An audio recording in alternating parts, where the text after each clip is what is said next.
Hello everyone. So നിങ്ങൾ NEET exam അല്ലെങ്കിൽ ഏതൊരു കോമ്പറ്റേറ്റീവ് എക്സാമിന് നമ്മൾ പ്രിപ്പയർ ചെയ്യുന്ന സമയത്ത് നമുക്ക് പലപ്പോഴും സെൽഫ് ഡൗട്ട് വരുമല്ലോ.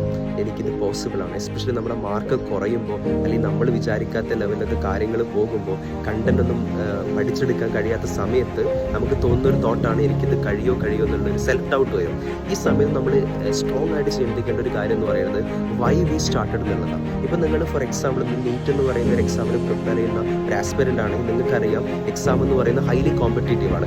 സ്റ്റിൽ നിങ്ങൾ അതിനൊരു വേണ്ടി ഒരു സ്റ്റെപ്പ് എടുക്കുന്നുണ്ടെങ്കിൽ you want to become a doctor, right? So ആ ഒരു കാര്യം നിങ്ങൾ എന്ത് ചെയ്യാം, എപ്പോഴും റിമൈൻഡ് ചെയ്തുകൊണ്ടിരിക്കുക. അപ്പോൾ നിങ്ങളുടെ പാരൻസ് അല്ലെങ്കിൽ ഫാമിലി ഒരുപാട് എഫേർട്ട് ഉണ്ടാവും. ഇത്തരത്തിലുള്ള കാര്യങ്ങൾ എന്തുകൊണ്ട് നിങ്ങളൊരു ഡോക്ടർ ആവണം എന്നുള്ള ഒരു കാര്യം നിങ്ങൾ എപ്പോഴും നിങ്ങളുടെ മൈൻഡിൽ റിമൈൻഡ് ചെയ്തുകൊണ്ടിരിക്കുക. ഇത് നിങ്ങളെ സെൽഫ് ഡൗട്ട് ഓവർകം ചെയ്യാൻ എന്ത് ചെയ്യാണ്, ഹെൽപ്പ് ചെയ്യുന്നതാണ്. So make sure every one will be try this method. Okay, all the best.